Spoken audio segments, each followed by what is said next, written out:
Hello friends, मैं बलदेव सिंह रंधावा। आप सभी को होली की शुभकामनाएं। फ्रेंड्स, मुस्लिम लॉ की पहली 2 वीडियोस में फर्स्ट यूनिट में आने वाले topic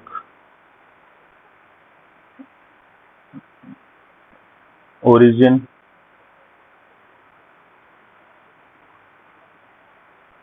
history, development and sources of Muslim law हम पहली 2 वीडियोस में कर चुके हैं।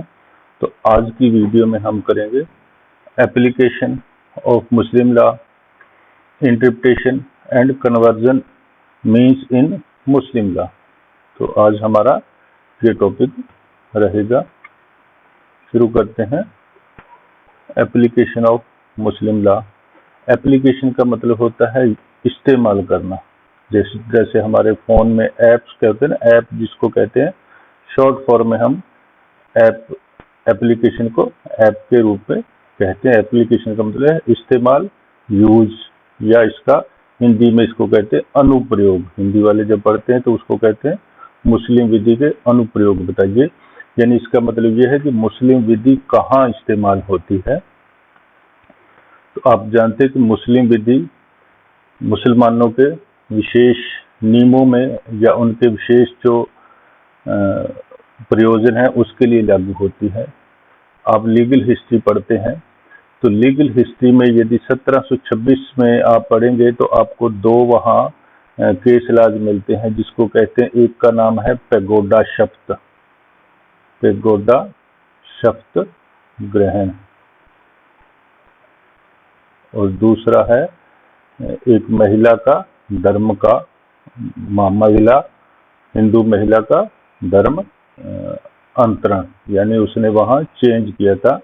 तो ये दोनों मामले मद्रास की मेयर कोर्ट के सामने आए थे।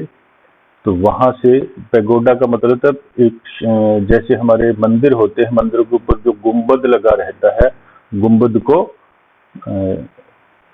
पैगोडा कहते हैं। कोणार्क का जो मंदिर है, सूर्य मंदिर, उसको ब्लैक पैगोडा कहा जाता है। यानी मंदिर के ऊपर जो संरचना होती है जिसको गुंबद कहा जाता है, उत्तर भारत में वो आजकल हमें गोल सी दिखती है, लेकिन यदि आप तिब्बती मंदिर देखें, चाइनीज मंदिर देखें या बौद्ध मंदिर देखें तो वहां उसकी एक विशेष तरह की आकृति है। आप उसको गूगल कर सकते हैं। तो पहले क्या होता था कि जो अदालतें होती थी मुस्लिम दौर में या उसके बाद अंग्रेजों के शुरुआती दौर में, तो जब किसी हिंदू व्यक्ति को अदालत में शपथ लेनी होती थी तो वो गाय का नाम लेकर या गाय की कसम खाकर शपथ लेता था। लेकिन मेयर कोर्ट ने ये कहा कि आपको पैगोडा की शपथ लेकर वहां अपना हल्फ उठाना होगा अदालत में, गवाही वगैरह या कुछ करते समय या गवाही देते समय। तो कुछ लोगों ने पैगोडा की शपथ लेने से इनकार कर दिया, तो मेयर कोर्ट ने उनके खिलाफ मामला दिया, कुछ लोगों को जेल में भी भेजा। तो अपील होने पर गवर्नर जो था तब का, गवर्नर काउंसिल यानी सब परिषद गवर्नर की अदालत ने उसको सजा को बदल दिया।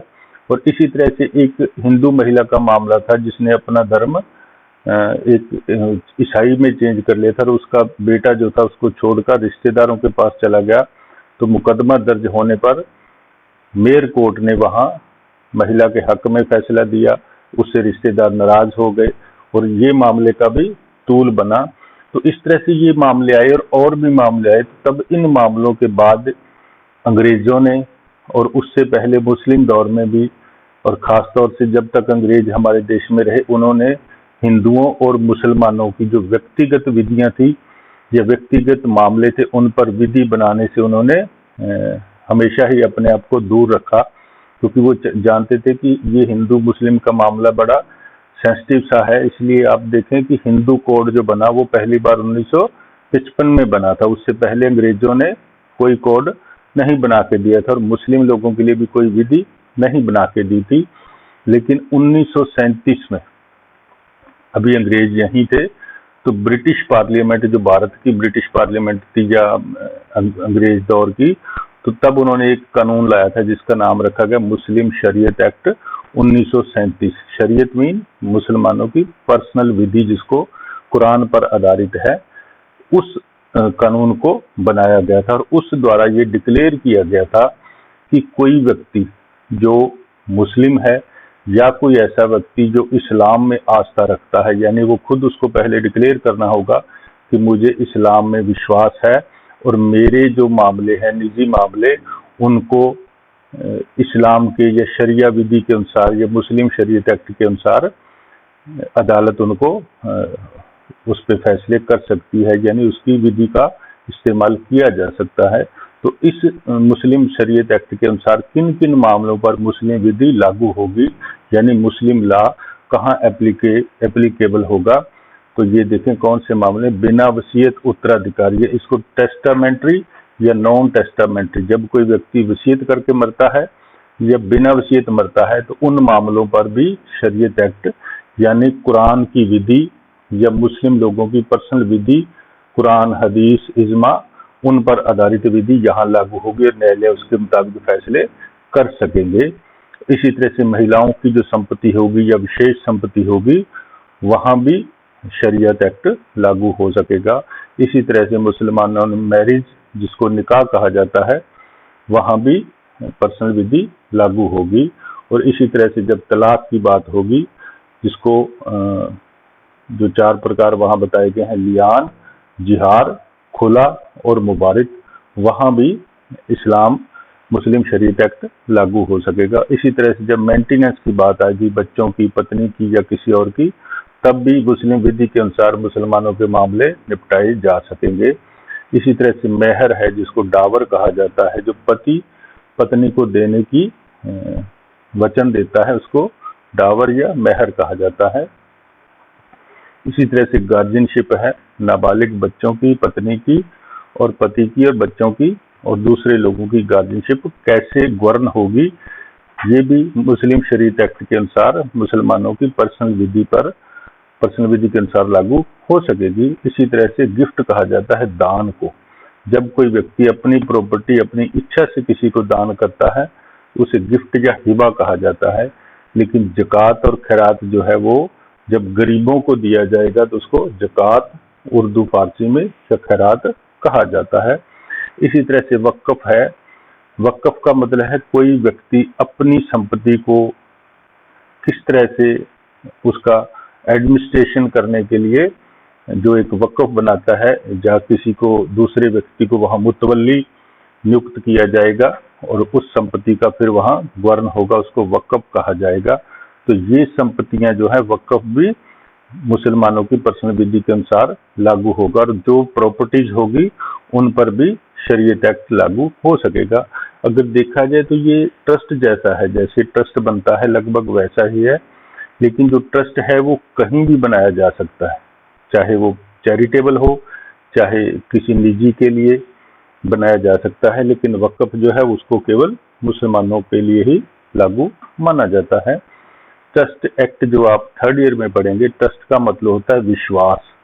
जब कोई एक व्यक्ति अपनी प्रॉपर्टी किसी दूसरे को इसलिए सौंपता है कि वह उस प्रॉपर्टी का किसी तीसरे के लिए इस्तेमाल करेगा तो उसे ट्रस्ट कहा जाता है। यदि आपने कुछ फिल्में देखी होंगी, जैसे एक श्रीदेवी की सीता और गीता फेमस फिल्म थी, फिर चालबाज फिल्म थी, फिर एक और पंजाबी फिल्म आई थी, तो वहाँ अक्सर अगर आप देखते हैं कि एक बच्चा है, लड़का या लड़की जो अभी 20-21 साल का नहीं हुआ, तो उसके एक बदमाश सी किस्म के या चाचा होंगे या मामी मामा उसको संभालते हैं और वो सोचते हैं कि इसकी प्रॉपर्टी जब तक इसकी शादी नहीं होगी इसके नाम रहेगी फिल्म के अनुसार, तो जैसे शादी होगी या 21 का होगा इसके नाम चली जाएगी। असल में वो ट्रस्ट एक्ट के आधारित फिल्म होती है, थोड़ा सा आप उसको देखें, 3rd ईयर में आप इसको पढ़ेंगे। तो इस तरह से आप देखते हैं कि एप्लीकेशन ऑफ मुस्लिम लॉ यानी मुस्लिम विधि कहाँ कहाँ लागू होती है, तो मुस्लिम विधि इस तरह से लागू होती है। दूसरा आता है interpretation of Muslim law. Interpretation का मतलब होता है व्याख्या करना, एक्सप्लेन करना, व्याख्या करना। असल में जिस तरह से मैं आपको कोई चीज एक्सप्लेन करके बताने की कोशिश कर रहा हूं तो ये इस तरह का इंटरप्रिटेशन ही है। मुस्लिम विधि, क्योंकि मुस्लिम विधि जो चली थी वो अरब से शुरू हुई थी, अरबी फारसी भाषाओं में चली थी, और वहाँ की जो भाषा है वो बड़ी क्लिष्ट भाषा है जो लिखी हुई है, सामान्य लोग उसको नहीं समझ सकते। कुरान भी अरबी में लिखी गई है और इसलिए उसमें लिखे गए शब्द और फिर शब्दों का आगे मतलब निकालना, सामान्य व्यक्ति उसका मतलब नहीं निकाल सकता।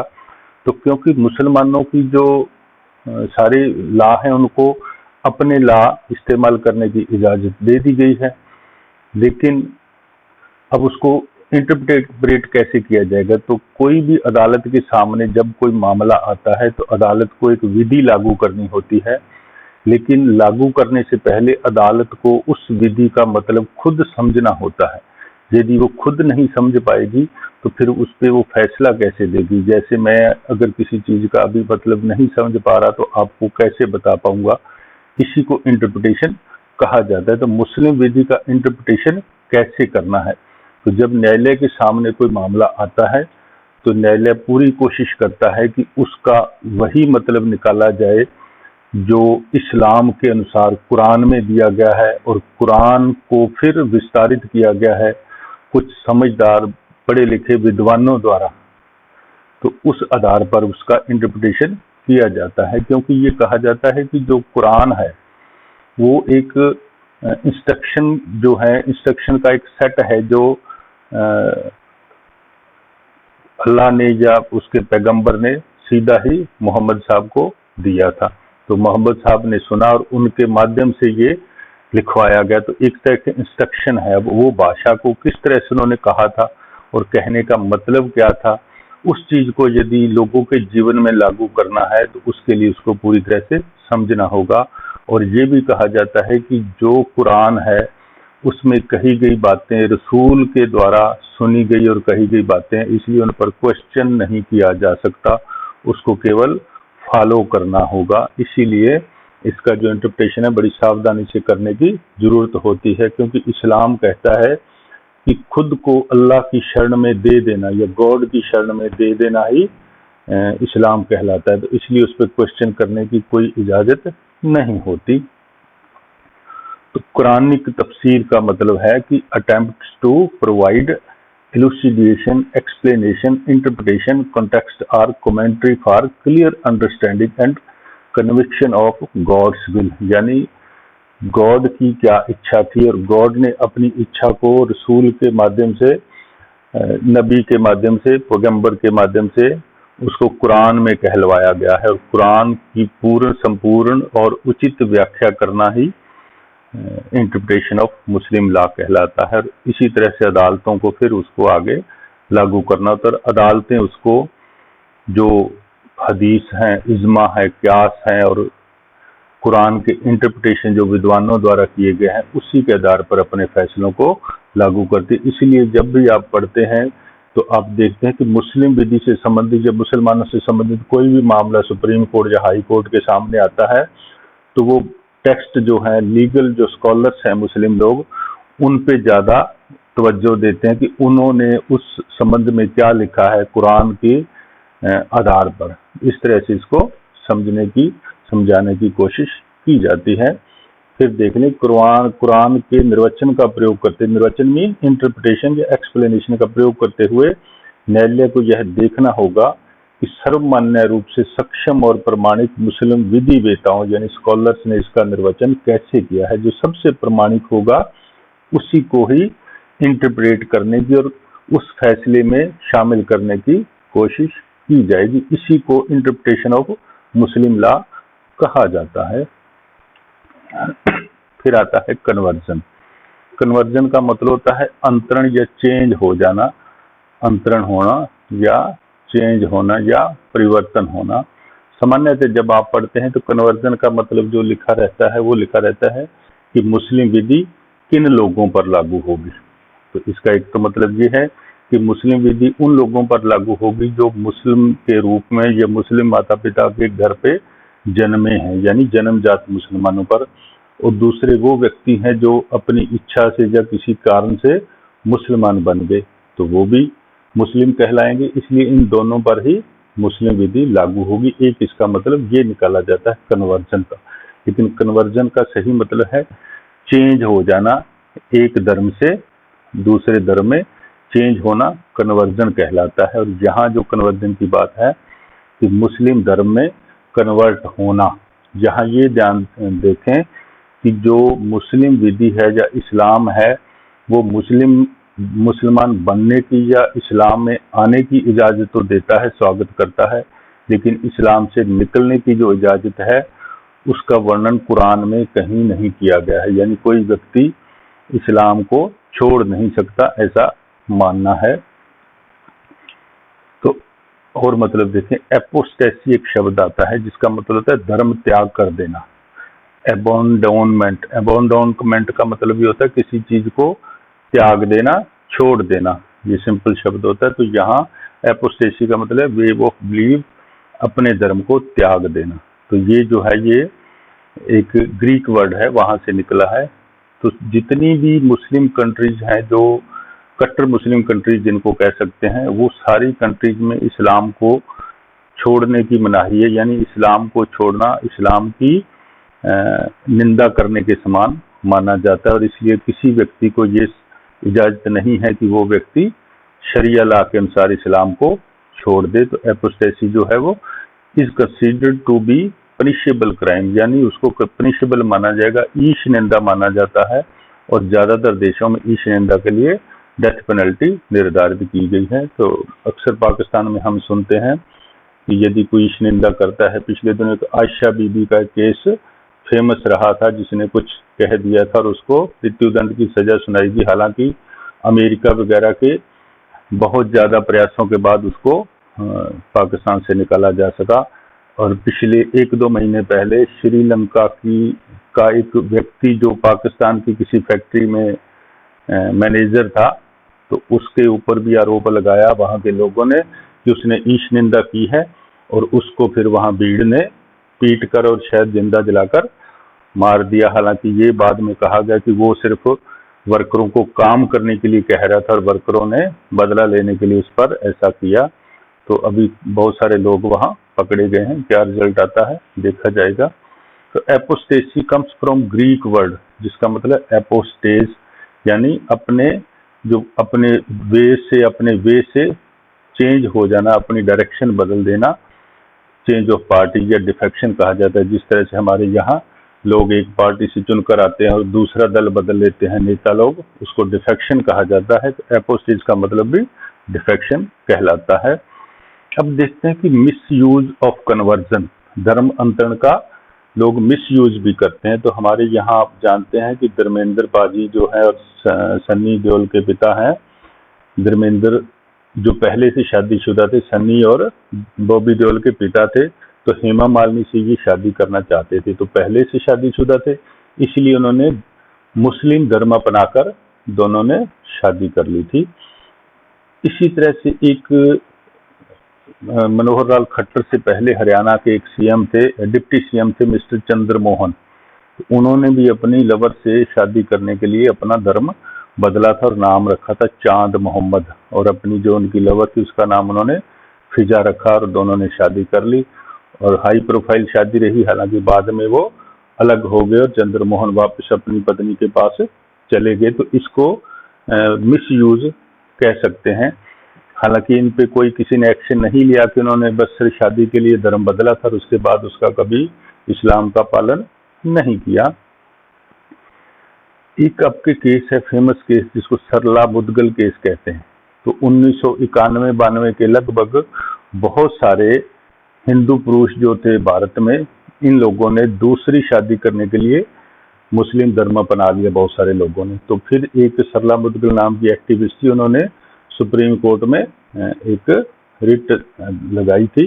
उस पर ये डिसीजन आया था, उसमें ये कहा गया कि केवल दूसरी शादी करने, क्योंकि इस्लाम के अनुसार 4 शादियां कोई व्यक्ति कर सकता है, तो उन्होंने कहा कि दूसरी शादी करने के लिए यदि कोई अपने धर्म का परिवर्तन करता है, इस्लाम में चेंज होता है, तो वो गलत है। तो ये सरला मुदगल केस को आप याद रख सकते हैं। इसी तरह से एक केस आया है मुनव्वर उल इस्लाम वर्सेज रिशु अरोरा। तो ये दिल्ली हाई कोर्ट का फैसला है। तो ये एक रिशु अरोरा लड़की थी, रिशु अरोरा अलियास रुखसार। तो इसने क्या किया, ये हिंदू लड़की थी, मुस्लिम से शादी करने के लिए खुद भी मुसलमान बन गई, रुखसार नाम रख लिया। बाद में इसने पति पर इल्जाम लगाया कि मुझ पर वो एट्रोसिटीज करते हैं, मुझे अपनाने की माँ बाप उसके अपना नहीं रहे, तो इसने पति से अलग हुई। फिर इसने अपना धर्म, मुस्लिम धर्म त्याग दिया। फिर ये हाई कोर्ट पहुंची और इसने कहा कि मुस्लिम डाइवोर्स एक्ट 1939, मुस्लिम डाइवोर्स एक्ट 1939 की सेक्शन 4 के अनुसार मेरा जो निकाह है वो, क्योंकि मैंने धर्म त्याग दिया है तो मेरा निकाह अपने आप ही खत्म हो गया है, जैसा कि उसने कहा कि मुझे मौलवियों ने बताया है। तो इसने उसके पति को छोड़ दिया। तो पति फिर जो है मुनव्वर उल इस्लाम उस फैमिली कोर्ट में ये जीत गई और तब वो बंदा हाई कोर्ट में पहुंचा, दिल्ली हाई कोर्ट में। दिल्ली हाई कोर्ट की डीबी बेंच ने कहा कि क्योंकि वो मुस्लिम धर्म छोड़ चुकी है इसलिए उनकी शादी अपने आप ही खत्म हो चुकी है। तो वहां मुनव्वर उल इस्लाम केस हार गए। तो इस केस को भी आप याद रख सकते हैं कन्वर्जन के मामले में। तो इस तरह से कन्वर्जन को आप समझ सकते हैं कि धर्म परिवर्तन किस तरह से किया गया है और किस तरह से होता है। इसके बारे में कुछ और जाने। धर्म त्याग को फिर देखें कि धर्म त्याग को एपोस्टेसी कहा जाता है। तो एपोस्टेसी ग्रीक शब्द है जिसका एपोस्टेसी से लिया गया है, जिसका मतलब डिफेक्शन है। कोई व्यक्ति जब अपने धर्म का त्याग करता है इसका मतलब वो धर्म से विश्वास हटा लेता है कि मुझे इस धर्म में अब विश्वास नहीं है। तो इस तरह से फिर वो, हालांकि दूसरे मानते हैं कि जब आप अपना धर्म छोड़ते हैं तो इसका मतलब अपने धर्म की निंदा करते हैं। लेकिन आप देखें कि पिछले कुछ समय सीरिया और इराक में बहुत सारे वहाँ लड़ाइयाँ चली। आईएसआई आया था जिसका लीडर था बगदादी। तो बहुत सारे जो यूरोप में रहने वाले बच्चे थे वो उन्होंने सोचा कि वहाँ धर्म युद्ध चल रहा है और वो बहुत सारे बच्चे इस्लाम अपनाने के नाम पर और आईएसआई की तरफ से लड़ने के लिए सीरिया में पहुंचे थे। बाद में वहाँ कुछ मारे गए, कुछ रह गए। तो वो भी मामले को आप इंटरनेशनल लॉ के रूप में या इस चीज में देखें कि लोग क्यों आए थे और फिर भी उन्होंने देखा कि जो हम लड़ रहे हैं वो अच्छी चीजें नहीं है और जो धर्म के नाम पर लड़ रहे हैं वहां भी कुछ अच्छा नहीं हो रहा। तो एक लड़की है यूरोप की, हालांकि वो मोमडन थी लेकिन वो लड़ने के लिए आई। अब वो सीरिया की जेल में अभी बंद है, ब्रिटिश नेटिव की थी। तो अब उसके माँ बाप काफी वहां प्रयास कर रहे हैं कि किसी तरह से वो लड़की वापस चली जाए, क्योंकि वो अपनी इच्छा से या उस छोटी उम्र टीन एज के कारण वो आई थी। तो इस तरह से आप चीजें और भी देख सकते हैं कि एपोस्टेसी का मतलब क्या है। थोड़ा और देखें, जहां ये कहा गया है कि इस्लाम में धर्म त्याग को, अब जो लिटरेचर है उनका अरबी और फारसी में, एपोस्टेसी इंग्लिश का वर्ड है, तो अरबी या फारसी में इसको, अरबी और फारसी दो अलग भाषाएं हैं। उर्दू एक लिपि है जो हिंदुस्तान में या हिंदुस्तानी लिपि के रूप में उसको बनाया गया था। तो धर्म त्याग को यहाँ रिदा कहा जाता है। रिदा जो उनके ठेठ शब्द हैं। तो धर्म त्यागी को वहाँ मुर्तद कहा जाता है, जिसका अर्थ है कि जो इस्लाम से पीछे हट गया या इस्लाम को छोड़ गया। तो यहाँ फिर ये कहते हैं कि एक मुस्लिम जो माता पिता से पैदा हुआ व्यक्ति जो बाद में इस्लाम को अस्वीकार कर देता है उसे मुर्तद फित्री कहा जाता है, यानी इस्लामी माता पिता की संतान जो बाद में अपने धर्म से मुकर गया। एक तो होता है कन्वर्ट होके आया और ये है इस्लामी माता पिता की संतान। और जो व्यक्ति इस्लाम में परिवर्तित होता है यानी जो इस्लाम में एंटर होता है एक बार और फिर बाद में धर्म को त्याग गया, जिस तरह से चंद्रमोहन ने किया, धर्मेंद्र वगैरह ने किया या रुखसार बेगम ने किया, उसको मुर्तद मिली कहा जाता है। ये दो शब्द हैं आपको, क्योंकि ये एक टॉपिक आता है इसलिए आपको इसको अच्छी तरह से देखना चाहिए। तो ये कहता है कि सोशियोलॉजी कैसे कहती है कोई कब व्यक्ति किसी को धर्म त्याग कैसे करता है। तो उन्होंने कहा जब कोई व्यक्ति एक इस्लाम से दूसरे धर्म में चेंज हो जाएगा। एक तो होता है कि वो सिर्फ मानता नहीं है, दूसरा है वो चेंज हो जाना, तो उसको धर्म त्यागी कहा जाएगा। तो उसको इम्प्लाइड भी किया जा सकता है, यानी वो अंदरूनी मन से करता है, बाहरी चाहे दिखावा ना भी करता हो, लेकिन वो इस्लाम का त्याग नहीं करता। लेकिन वो 5 बार जैसे 5 नियम है इस्लाम के वो नहीं करता, लेकिन इस्लाम को त्यागता भी नहीं है। तो उसको इम्प्लाइड कन्वर्जन कहा जाएगा। लेकिन यदि किसी व्यक्ति को डर के आधार पर उसको इस्लाम में चेंज किया था या उसको इस्लाम से हट गया, वो डर के मारे, कई बार बहुत ऐसी प्रॉब्लम आ जाती है कि व्यक्ति अपना धर्म त्याग करे, तो उसे इस्लाम की, जिस तरह से हिंदू मुस्लिम दंगों में पाकिस्तान के वक्त बहुत सारे लोगों ने इस्लाम दूसरे धर्म को अपनाकर अपनी जान बचाई थी। आप आजकल भी कहानियां पढ़ें, अभी भी लोग जो हैं वो 70-80 साल वाले वापस हिंदुस्तान पाकिस्तान जा रहे हैं। गदर फिल्म में आपने देखा होगा तारा सिंह किस तरह से धर्म मानने की कोशिश करता है। तो इस तरह से इस चीज को आप समझ सकते हैं कि कन्वर्जन क्या है,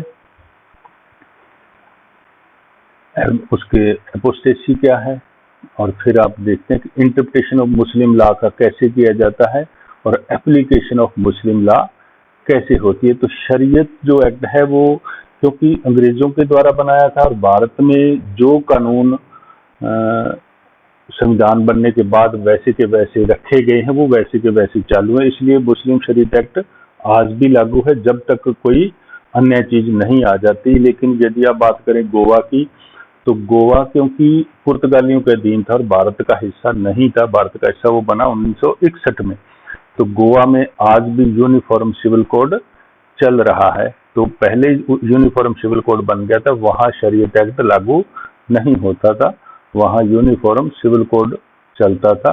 तो गोवा के मामले में इसको आप याद रख सकते हैं कि वहां चीजें अलग हैं। दूसरे एरिया में भी यूनिफॉर्म सिविल कोड बनाने की बातें हो रही है। आर्टिकल 44 यदि आप पढ़ें, उसमें ये कहा गया है कि स्टेट जो है वो एक समान सबके लिए कानून बनाने की कोशिश करेगा। तो इस चीज को भी आप कॉन्स्टिट्यूशन पढ़ते हुए ध्यान रख सकते हैं। तो इस तरह से मुस्लिम लॉ की फर्स्ट यूनिट हमारी पूरी होती है। नेक्स्ट के लिए हम फिर मिलेंगे, अपना ख्याल रखिए। Okay, thank you.